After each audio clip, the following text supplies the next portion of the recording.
Hey guys, I'm doing an engine swap on my Super Bronc now.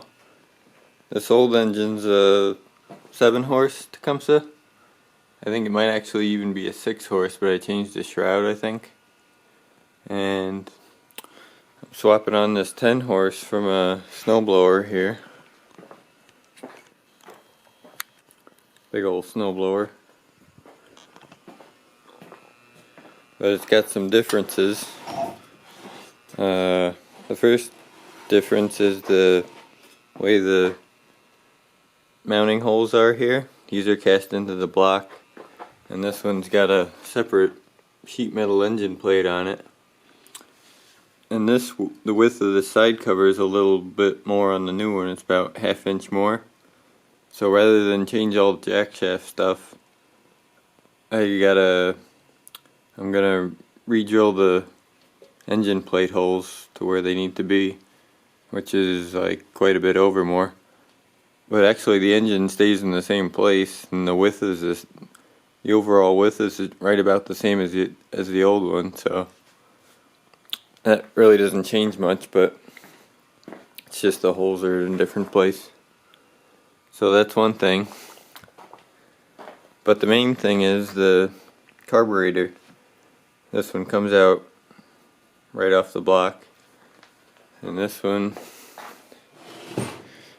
is actually in a swap with the exhaust and comes down here.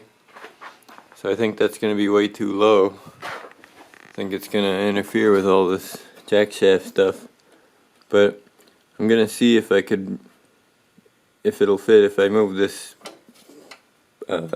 brake over a little bit farther.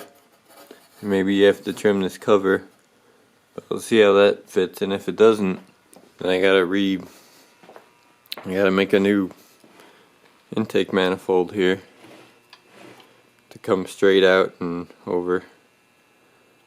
And I think I'm gonna try to keep this exhaust, maybe make a pipe off of this to come out somewhere, but I don't want to put a little hot dog muffler on it because I don't want it to be restrictive. I want to get all 10 horsepower out of it, so we'll see how that goes. I think this shroud's a little wider here too, but that doesn't make any difference. But I'm going to paint it all up and make it nice like the old one. And we'll see how that does. Hopefully I don't burn up the belt. It's a real Comet torque-a-verter, not a Chinese knockoff. So we'll see how it holds up and how that swaps in. I already got it coming off now, so just gotta do it. See how it goes. I picked up this 8-horse a couple of weeks ago from a garage sale for 25 bucks. So that's what I'm going to put on the Snowblower. It's instead of using that 7-horse, that's got the governor's not hooked up or anything. So to make that work, it's going to be too much work anyway. So I'll just use this 8-horse for now. It's got pretty much all the same, well, exactly the same hookups and carburetor setup and everything as the 10-horse did. So that'll be easy to swap out right back onto here. And if I need it for something else, then I'll have to figure out something else for this one again in the future. Alright, so get that all hooked back up, put the pulley on and the bolts in and the throttle hook up, and it should be good. Alright, I got that brake moved over a little bit.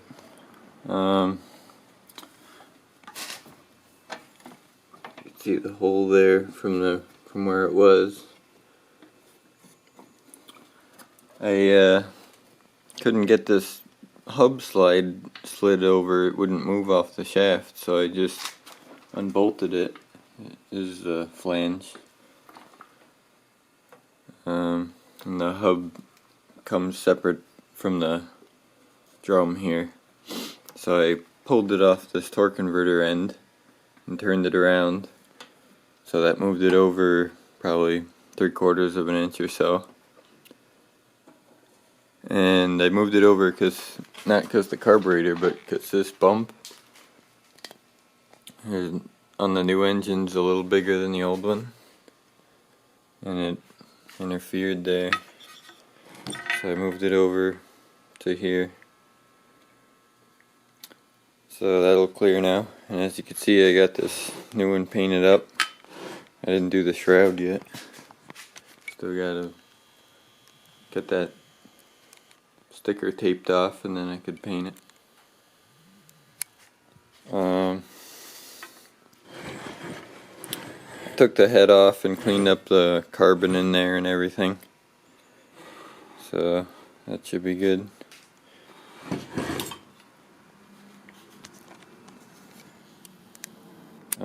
For the intake manifold, I was thinking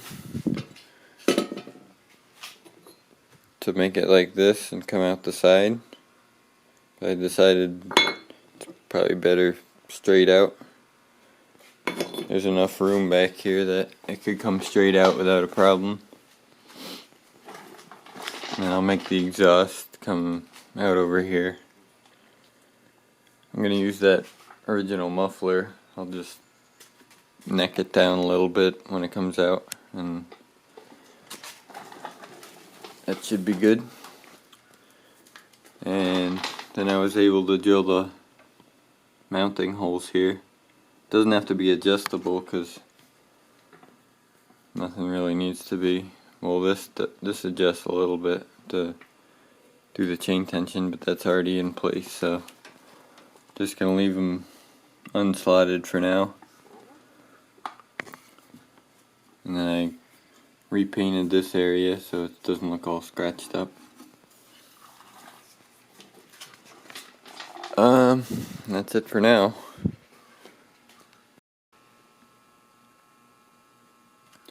And the starter is a little different on the new engine. So I took off the old starter off there. It's over here.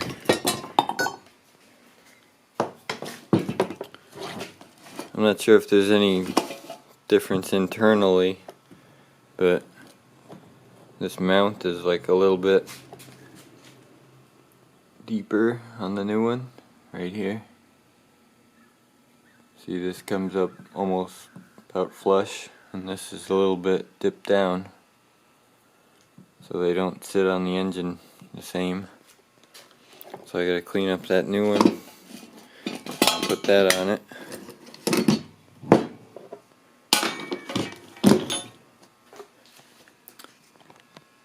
And we'll see how that goes.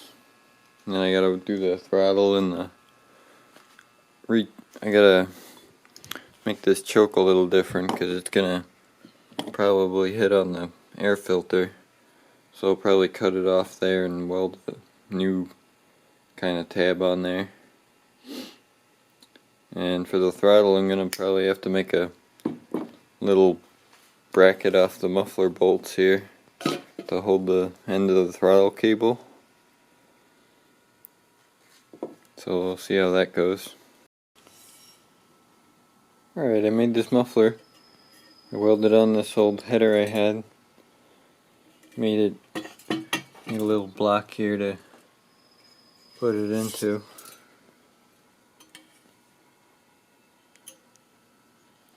It's going to come up over the fender,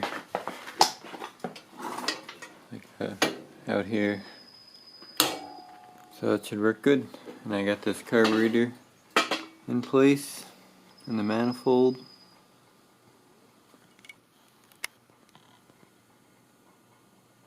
Now I just gotta do the throttle and put the starter on, and that's about it. Should be good to go soon. Alright, I got it all back together now. Looks pretty good.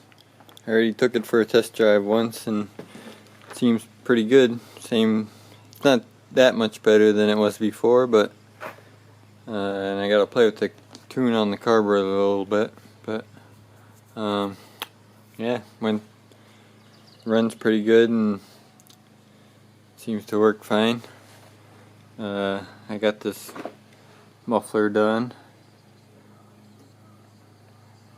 and I made the little, modified this choke lever here, welded a new one on there, got the throttle on there. I just welded a little cable stop on here.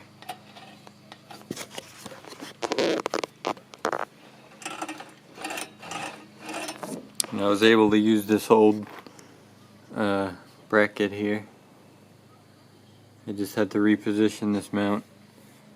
It used to be up here and attached to a head bolt, but I cut it off and the bend was the same, so I was able to use it.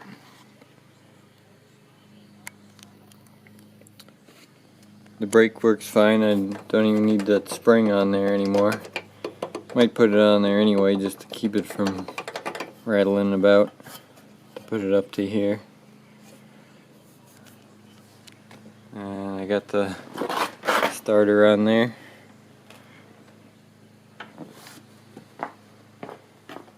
The kill switch.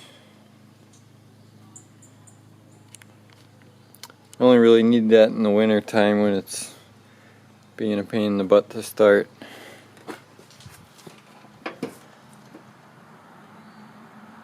Alright, another successful build.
On second thought, it really does have a lot more power, especially going up hills, and you can really feel it going up hills and when you're accelerating and on the top end of it. It's got a lot more torque and grunt. Almost pulls wheelies now. Alrighty. See you later, guys. Thanks for watching.